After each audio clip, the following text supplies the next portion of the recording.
আপনারা দেখছেন একুশে টেলিভিশন।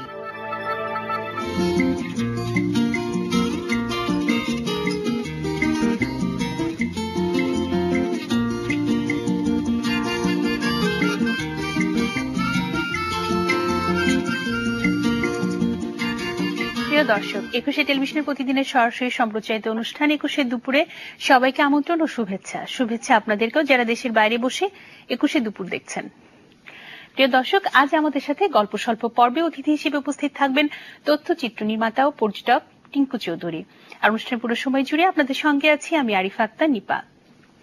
এবারে আয়োজন এই দিনে এই পর্বে থাকছে বিশেষ দিন এবং বিশিষ্ট জনের জন্ম মৃত্যুর শ্রদ্ধাঞ্জলি। টেলিভিশনের অনেক জনপ্রিয় অনুষ্ঠান এবং নাটক নির্মাণ করে দর্শক নন্দিত হয়েছিলেন নাট্যকার পরিচালক আহির আলম। আহির আলম ছিলেন ৭০ দশকের উচ্চাঙ্গ সঙ্গীত শিল্পী আভা আলমের সন্তান। ২০০১ সালের ১১ সেপ্টেম্বর এক মর্মান্তিক সড়ক দুর্ঘটনায় গাইবান্ধায় তিনি মৃত্যুবরণ করেন। সে সময় আহির আলম একুশে টেলিভিশনের অনুষ্ঠান বিভাগে কর্মরত ছিলেন। একুশে টেলিভিশনের জন্য নির্মিতব্য নকশি পাড়ের মানুষেরা নাটকের শুটিং স্পটে দেখে ফেরার সময় এক মর্মান্তিক সড়ক দুর্ঘটনায় তিনি মৃত্যুবরণ করেন। তার নির্মিত ধারাবাহিক নাটক প্রেত, বিবিক্তা প্রচুর জনপ্রিয়তা পেয়েছিল। অ্যাডভেঞ্চার বাংলাদেশ সহ অনেক জনপ্রিয় অনুষ্ঠান তিনি একুশে টেলিভিশনের জন্য নির্মাণ করেছিলেন। আজ নির্মাতা আহির আলমের মৃত্যুদিনে তাকে স্মরণ করছি গভীর শ্রদ্ধায়। এবার আমন্ত্রিত অতিথির সাথে গল্প স্বল্প। আমাদের স্টুডিওতে এই মুহূর্তে উপস্থিত আছেন তথ্যচিত্র নির্মাতা ও পর্যটক টিঙ্কু চৌধুরী। আসুন কথা বলি আমাদের আজকের অতিথির সাথে। স্বাগত একুশে দুপুরে। স্বাগত আপনাকে, সবাইকে ধন্যবাদ আমাকে ডাকার জন্য। আমরা খুব আনন্দিত যে আপনাকে পেয়েছি আমাদের মাঝে, এবং আমরা জানি যে আপনি পর্যটনের সাথে দীর্ঘদিন যাবৎ সংশ্লিষ্ট এবং দেশের এক প্রান্ত থেকে অন্য প্রান্তে গিয়েছেন, ক্যামেরা হাতে নিয়ে ছুটেছেন, অনেক অভিজ্ঞতা আপনার।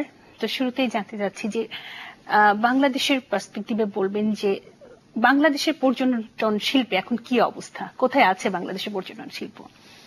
এটা খুবই ভালো একটা পর্যায়ে আছে বাংলাদেশের পর্যটন শিল্প। আমরা এখন ঘুরতে শিখেছি। আমাদের ইয়াং যারা আছে, তরুণ, তারা ঘুরছে।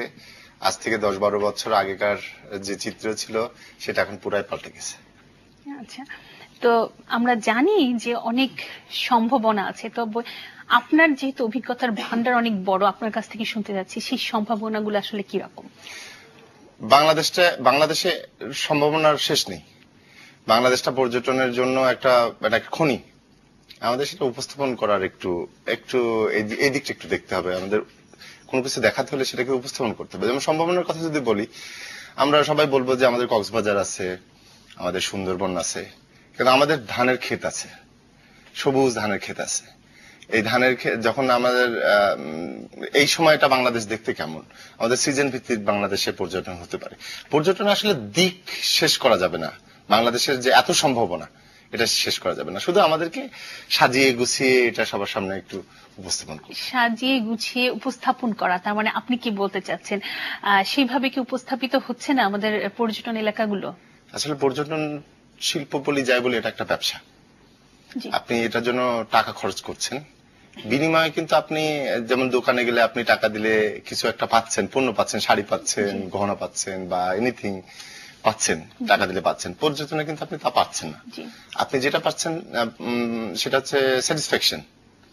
আপনি ঘুরছেন, দেখছেন, মনটা ভালো হচ্ছে, সেই ঘোরা দেখাটা যেন সহজ হয়। যেমন আমাদের রাস্তাঘাট এখন ম্যাক্সিমাম রাস্তাঘাটই ভালো, তবে কিছু কিছু রাস্তা আছে যেটা খুব দর্শনীয় একটা জায়গা, কিন্তু রাস্তাটা খারাপ।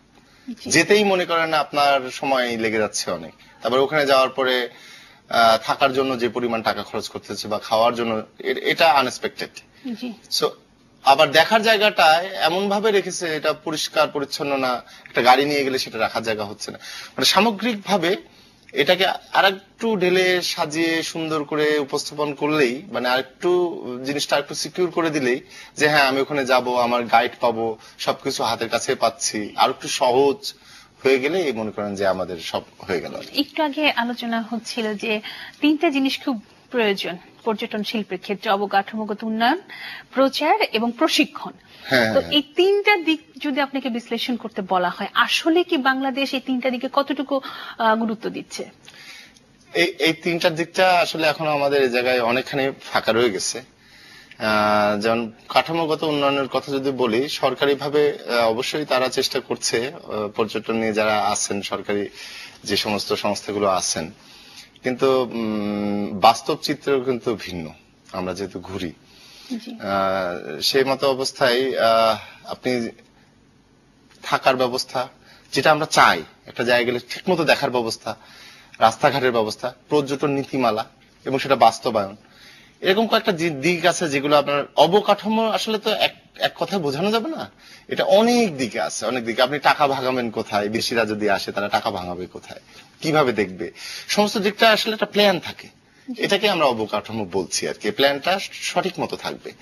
আর যদি আমরা ধরি যে এর পরবর্তীতে আসছে প্রশিক্ষণ, একজন আসলো আপনার বাড়িতে অতিথি, আপনি যদি না জানেন তাকে কিভাবে ট্রিট করতে হবে, বা যে ছেলেটা ঢাকা থেকে চট্টগ্রাম গেল বা কুষ্টিয়া থেকে ঢাকায় আসলো, যে কারণে আসলো, সে যদি সেই ট্রিটটা না পায় তাহলে তার জন্য কিন্তু ঘোরাটা আসলে খুব একটা সুখকর হবে না। আর প্রচারটা তো আসল ব্যাপার, আসলে নিজের দেশের মধ্যে প্রচার করতে হবে যে তোমরা ঘোরো, আসো ঘোরো, দেখো আমার দেশটা এরকম। এমন কিছু প্রচার করা উচিত না যেটা আসলে আমরা না। আমাদের যে রিয়ালিটিটা আছে, আমাদের কাছে অনেক কিছু আছে যেটা আমরা দেখাতে পারি। পর্যটন শুধুমাত্র যে একটা কথা বলি, এই যে সুন্দরবনকে নিয়ে আমরা যদি কথা বলি, সুন্দরবনকে কিন্তু দেখতে হলে শুধু লঞ্চে ঘুরে আসাটাই সুন্দরবন না, ওখানে অনেক ভাবে সুন্দরবনকে দেখা যায়। মানে এটা এক একটা প্যাকেজ যেগুলো আমরা বলি, এই প্যাকেজ গুলা মানে এই জিনিসগুলাকে ডেভেলপ করে করে করে করে কিন্তু একই জায়গায় আপনি সুন্দরবন কয়বার যাবেন, একবার গেলে দ্বিতীয়বার বলবেন আমি তো সুন্দরবন গেছি, বা দ্বিতীয়বারও আপনি গেলেন, তৃতীয়বার বলবেন না আমি তো সুন্দরবন গেছি। কিন্তু আমি আপনাকে 10 বার কিভাবে নিয়ে যেতে পারি, 15 বার কিভাবে নিয়ে যেতে পারি, এর জন্য নতুন নতুন ভাবে এটাকে চিন্তা করতে হবে। এবং মনে হচ্ছে যে আপনি এটা একটা অনেক বড় একটা দায়িত্ব পালন করছেন, যেহেতু আমরা এর আগে দেখেছি যে বাংলার পথে, তারপরে দেশের পথে এই যে অনুষ্ঠানগুলো আপনি করছেন, তো কি মনে হচ্ছে, করতে যে আপনার কি মনে হচ্ছে আসলে পর্যটন শিল্প এই ধরনের অনুষ্ঠানগুলো থেকে কতটুকু আমাদের সামনে উঠে আসবে? আমাদের দেশে এখন একটা আন্দোলন শুরু হয়েছে, আন্দোলন ঠিক বলবো না, এক ধরনের এটা উদ্দীপনা শুরু হয়েছে, সেটা দেশে বেড়াও দেশের মানুষ। আমরা আসলে দেশের ভিতরে আমরা যারা আছি, আমরা যারা দেশের যারা মানুষ, তাদেরকে আসলে বেড়ানোর টেন্ডেন্সিটা করতে হবে। তো আপনি আসলে জাননি কোথাও, বই পাচ্ছেন না, জানেন না একটা জায়গা সম্পর্কে, বা জানেন যে অনেক কিছু দেখার আছে ওখানে, কিন্তু কি দেখবো কিভাবে দেখবো জানেন না। আমরা মূলত চেষ্টা করি সূচিপত্রের মতো, একটা বইয়ের সূচিপত্রের মতো দেখে দিলাম যে রাজশাহী শহরে এই দেখার আছে, পুরো রাজশাহীতে এই দেখার আছে। অনেক কিছুই কিন্তু আমাদের ধারণা একরকম, কিন্তু আসলে বাস্তবে আর এক রকম। তো যখন আমরা সেই সমস্ত জায়গায় যে ওগুলো দেখাচ্ছি, আমরা বলতে পারি চাঁপাইনবাবগঞ্জে গেলে আমরা খাবো কি, আমটা আসলে কোথাকার, আমের সময়টা কখন, হ্যাঁ, এটা এই ধরনের অনেকগুলো। বাংলাদেশে প্রচুর মেলা হয়, আসলে এটা সামগ্রিকভাবে এই অল্প সময়ে বোঝানোটা বা বলাটাও আসলে টাফ। সো আমরা যে অনুষ্ঠানটা করি এইভাবেই যেন আমাদের দেশের মানুষগুলো, বাংলা ভাষায় অনুষ্ঠান আমাদের দেশের আমরা যারা আছি তারা আমাদের দেশটাকে আগে চিনুক। আমি একটা কথা বারবারই বলি, কোনো কিছু না দেখে আসলে ভালোবাসা যায় না। তো আমি বলি আমি বাংলাদেশকে ভালোবাসি, আমি ঢাকা শহর, নিজের বাড়ি কক্সবাজার, এই তো বাংলাদেশ না, পুরো বাংলাদেশটাকে দেখতে হবে, তাহলে আমি বুঝবো যে আমার বাংলাদেশটা কত সুন্দর, তখন আমার দেশপ্রেম হবে।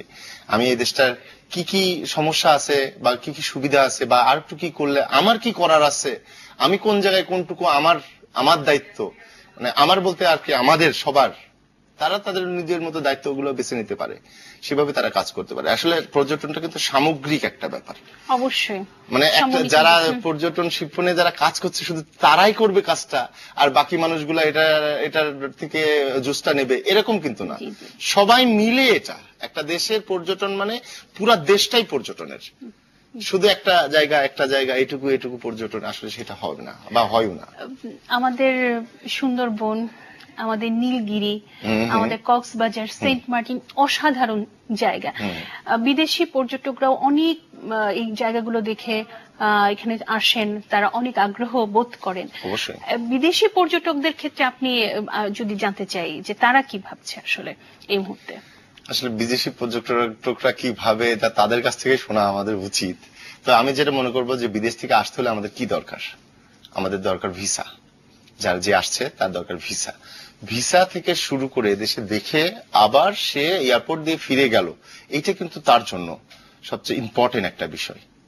এই দেশে আসার পরে সে কেমন দেখলো, আতিথেয়তা কেমন পেলো, এটা নিয়ে আসলে আমি বললাম তো পর্যটনের আমরা যেটা পাই টাকা দিয়ে আমরা, আপনি 10,000 টাকা খরচ করলেন সুন্দরবন যাওয়ার জন্য, আপনি এসে কি বলবেন? আপনি এসে আপনার বন্ধুকে বলবেন যে আমি এই দেখলাম, এই করলাম, ওই করলাম, এত সুন্দর এত সুন্দর। এই গল্পটা শুনে কিন্তু আরো 10 জন যখন আপনার কাছে শুনলো তারা আবার গেল।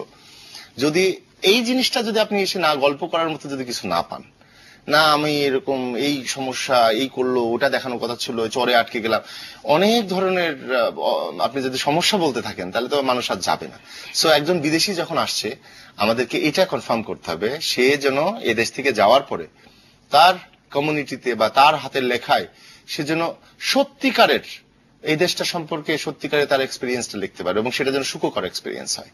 এই জিনিসটা আসলে আমাদেরকে কনফার্ম করতে হবে। এইভাবে কিন্তু প্রচারটা হবে আমাদের দেশের বাইরে, আমাদের পর্যটনকে নিয়ে প্রচারটা কিন্তু এইভাবেই হবে। হ্যাঁ, প্রচারই প্রসার। এটাই আরেকটা বিষয় জানতে চাচ্ছি যে আপনার আসতে চাচ্ছি, আপনি তথ্যচিত্র নির্মাণ করছেন আমাদের বাংলাদেশকে নিয়ে এবং করেও ফেলেছেন, সামনে আসছে আর একটা তথ্যচিত্র। একদম আপনি বলেন যে এটা আসলে ভিন্ন ধরনের না, কিন্তু এটা আমরা বলতে চাচ্ছি যে একদম আপনার ন্যাচারাল জিনিসটা তুলে আনছেন। এই যে ন্যাচারাল জিনিসটা তুলে আনছেন, যখন যাচ্ছেন যেই পথে যাচ্ছেন সেই জিনিসগুলোই তুলে আনছেন, একদম এই ধরনের একটা ধারণা, এই ধরনের একটা করার ইচ্ছা কিভাবে আসলো আপনার মধ্যে? ছোটবেলা থেকেই ঘোরাঘুরি করছি, আসলে তখন তো আর বুঝি নাই আমি এগুলো করবো, কিন্তু ঘুরতে সবাই চায়, ঘুরতে পছন্দ করেন এরকম মানুষ নাই। এবং এটা নির্মল আনন্দ এবং আমার যেটা মনে হয় শিক্ষণীয় একটা বিষয়। আপনি যত ঘর থেকে বের হবেন তত আপনি শিখবেন এবং রিয়েল লাইফে শিখবেন। এমন বইয়ে পড়া, ঘরে আটকে থাকা সারাক্ষণ, আর একটু বাইরে ঘুরে যে জ্ঞানটা পাচ্ছেন। তো আপনি যেটা বললেন যে আমরা যে সবসময় সামনে সামনে চলি, রাস্তাঘাটে সবকিছু দেখাই এবং আমাদের একটা রিয়েল একটা ব্যাপার আছে, ব্যতিক্রম ধর্মী আমরা না, আসলে আমরা ব্যতিক্রম ধর্মী না। আপনি যখন যাবেন একটা কোথাও বেড়াতে, আমরা ঠিক সেভাবেই যাচ্ছি। আমরা কিন্তু বলছি না যে আমরা অমুক চ্যানেল থেকে আসছি বা আমাদের সাথে অমুকের পরিচয় আছে, বা কোনো ধরনের অ্যাডভান্টেজ আমরা নেই না। আমাদেরকে অনেক জায়গায় ঘরে ঢুকতে দেয় না, দেখতে দেয় না, কথা বলতে চায় না, বা আমাদের সামনে বা অনেক প্রতিবন্ধকতা হয়। আমরা দাঁড়ায় আছি সারাদিন, একটা ফেরি আসছে না উপর থেকে এবারে, আমরা বলতে পাচ্ছি না যে আমরা মিডিয়া থেকে আসছি আমাদেরকে পার করে দাও, আমরা বলি না, কারণ আপনি তো যে বলতে পারবেন না যে আপনি মিডিয়া থেকে আসছেন।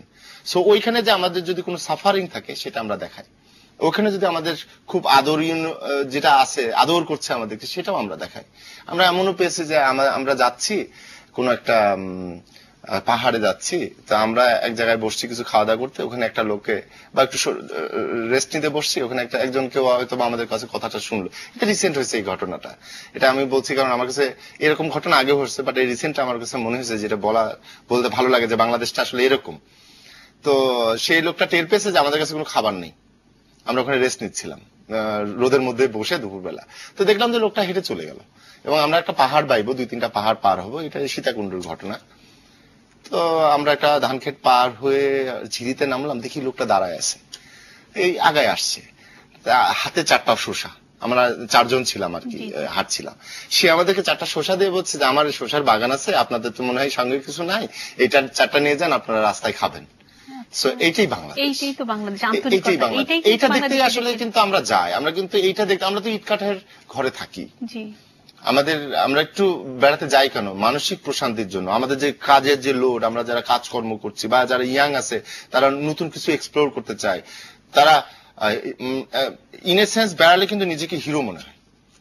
হ্যাঁ, এটার মধ্যে একটা অন্য একটা ব্যাপার আছে যে হ্যাঁ আমি অমুক জায়গায় গেছি, তুমি গেছো, I am better than you.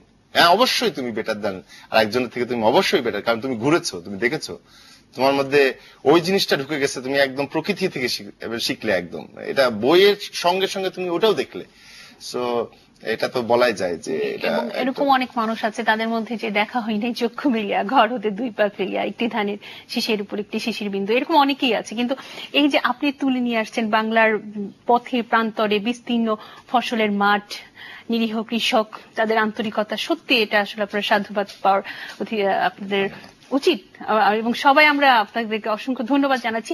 এবং আরেকটা প্রসঙ্গ আনতে চাচ্ছি যে আমাদের বাংলাদেশ দেখা হলো, কিন্তু বিদেশ যদি আমরা দেখতে চাই সে কোনো পরিকল্পনা আছে কিনা? মানে আপনি কি বলছেন না অনুষ্ঠানের মাধ্যমে নাকি আপনারা অনুষ্ঠানের মাধ্যমেই বলতে চাচ্ছি যে খুব আমরা যেমন ঘরে বসে এই বিষয়গুলো দেখতে পাচ্ছি, ঘরে বসেই যদি আমরা বিদেশটাও দেখতে পেতাম। সত্যি কথা বলতে কি, ঘুরলেই জ্ঞান। আপনি আপনার সামর্থ্য অনুযায়ী আপনি ঘুরবেন, তবে উচিত আমার নিজের দেশটাকে জানা। যখন আপনি বিদেশ যাবেন, বা আমি একটু ঘুরাই বলি কথাটা, আপনি বিদেশ গেলে আপনার ওখানে অবশ্যই কিছু বন্ধু সাথে কথা হবে, বা আপনি অনেকটা গ্রুপে ঘুরবেন। তারা যখন শুনবে আপনি বাংলাদেশ থেকে আসছেন, তখন আপনাকে যদি জিজ্ঞেস করে তোমার দেশে দেখার কি আছে, তো আপনাকে এই কোশ্চেনের অ্যান্সার করতে হবে, এবং অবশ্যই পজিটিভলি অ্যান্সার করতে হবে। সো এটা এতগুলো আমাদের বিদেশ যাওয়া, আমরা ওখান থেকে দেখে আসবো, ওখান থেকে অনেক কিছু আছে শিখে আসবো, সেটা আমাদের ব্যক্তিগত জীবনে, আমাদের সামাজিক জীবনে, আমাদের দেশের জন্য আমরা কাজে লাগাবো। আর বিদেশ দেখতে তো আসলে মানা নেই, দেখলেই তো মানে পৃথিবীতে একটা বিচিত্র জায়গা। আর আপনি যদি বলেন ঘরে বসে দেখতে চান, চেষ্টা তো আছেই অবশ্যই। সামনের দিনে আমরা যেমন প্রোগ্রাম করি, আমাদের ধারাটা যেমন আর কি, ঠিক এমন ধারাতেই হয়তো বা দেখবেন পৃথিবীর বড় বড় দেশগুলা, ছোট ছোট দেশগুলা, উইয়ার্ড মজার দেশগুলা হয়তো বা দেখা যাচ্ছে। আসলে এক জীবনে তো এত কিছু করা সম্ভব না, এক বাংলাদেশ ঘুরতেই তো জীবন প্রায় শেষ হয়ে গেল। তারপরেও তো তুলে আনছেন সবার সামনে বাংলাদেশকে, এটাও তো একটা আমাদের জন্য বড় পাওয়া। একদম অনুষ্ঠানের শেষ প্রান্তে বাংলা, যেহেতু পর্যটনের অনেক অভিজ্ঞতা আপনার, সেক্ষেত্রে একটু বলবেন কি আমাদের দর্শকদের যারা বাংলাদেশকে দেখতে চায়, তাদের জন্য কি কোনো সাজেশন আপনার আছে? একটা সাজেশন আছে, সেটা হচ্ছে যে বাবা মা তার ছেলে মেয়েদেরকে একটু বাইরে যেতে দেন, একটু উৎসাহ দেন, এবং আপনারা সাথে যান, এবং পরিবারের মাসের বাজারের যে খরচটা আছে তার মধ্যে ঘোরাঘুরির বাবদ একটা খরচ আপনারা রাখেন, যে মাসে আমরা, বা 3 মাসে আমরা, বা 6 মাসে আমরা, বা 1 বছরে আমরা এই টাকাটা খরচ করব ঘোরাঘুরির পিছনে। প্ল্যান করেন, প্ল্যান ছাড়া ঘুরতে যাবেন না। একটা কোথাও যেতে হলে কি কি করবেন, ওখানে কি কি করা যায়, আজকাল অনেক তথ্য পাচ্ছেন। তথ্য প্রযুক্তির সময় এটা, ইন্টারনেটে বসলেই অনেকে আমার কাছে জিজ্ঞেস করে, ইন্টারনেটে বসে সে ফেসবুকে আমাকে লিখছে যে আমি অমুক জায়গায় যাব, কিভাবে যাব বা কি আছে। তা আমি তাদেরকে বলি যে আপনি আমাকে যেভাবে লিখছেন সেভাবে জাস্ট এটা একটা সার্চ করেন, বাংলা লিখে সার্চ করেন, দেখবেন অনেকে ব্লগ লিখছে। আজকাল ছেলেপেলে বা বড়রা যারা ঘুরছে তারা এগুলো লিখছে, এবং এটাতে আমরাও কিন্তু ওখান থেকেই পাই তথ্য, অনেক তথ্য আমরা ওখান থেকে পাই। সো আপনি একটু ঘাটেন, একটু ঘাটলে কি হবে, আমি আপনাকে 3টা কথা বললাম, আপনি এটা দেখেন, তো আপনি তো ওই জায়গায় রিজিট হয়ে গেলেন 3টা জায়গায়। আপনি যদি ঘাটেন তাহলে দেখবেন 30টা জায়গা পাইছেন আপনি, সেখান থেকে আপনি পিক করেন, আপনি আপনার দেশ দেখবেন, এখানে ভিসা লাগছে না, এখানে কেউ আপনাকে মানা করছে না। সো আপনার দেশ আপনি ফ্রিলি দেখবেন, আপনার মন ভরে ইচ্ছা মতো দেখবেন, যেভাবে খুশি দেখবেন। আমরা এটা আন্তরিকভাবে প্রত্যাশা থাকলো দর্শকদের, তারা অবশ্যই সাজেশন গুলো অবশ্যই হৃদয়ে ধারণ করবেন। আপনাকে অসংখ্য ধন্যবাদ, অনেক অনেক শুভকামনা রইল আপনার জন্য। আপনি এবং টিভি সকল দর্শকদেরকে আমি বলতে চাই, আপনার ঘর থেকে বের হন, অনেকে বের হয়ে গেছে, যারা বসে আছেন এখনো তারা ঘর থেকে বের হন এবং বাংলাদেশটা দেখেন, কারণ এটা আমাদের দেশ, আমরা আগে দেখব, বাইরের কারোর থেকে আমরা এই দেশটা আগে দেখব। কথা হচ্ছিল আজকের অতিথির সাথে। 21 দুপুরে আজকের আয়োজন এখানেই শেষ। সবাইকে আবারও শুভেচ্ছা, আগামীকাল আবার দেখা হবে। সবাই ভালো থাকবেন, শুভ দুপুর।